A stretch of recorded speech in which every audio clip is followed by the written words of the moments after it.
இதால பல நோய்கள் வருது.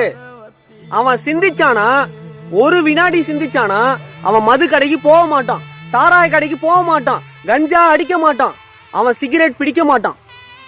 சிகரெட் பிடிப்பதால அவனுக்குள்ள கரும் புகை சூழுது, நச்சு காற்று அவனுக்குள்ள சூழுது, நச்சு கிருமிகள் அவனை ஆட்கொள்ளுது. ஒரு உறுப்புகளையும் நச்சு கிருமிகள்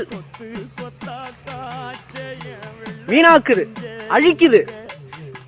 இதெல்லாம் அவனுக்கு இந்த விழிப்புணர்வுலாம் இருந்தானா அவன் சிகரெட் பிடிப்பானா, அவன் குடிக்க போவானா, கஞ்சா அடிக்க போவானா? அப்ப இந்த விழிப்புணர்வு இல்ல, இந்த சுய ஒழுக்கம் இல்ல, இந்த சுய சிந்தனை இல்ல, அவனே பரிசோதனை செய்யல.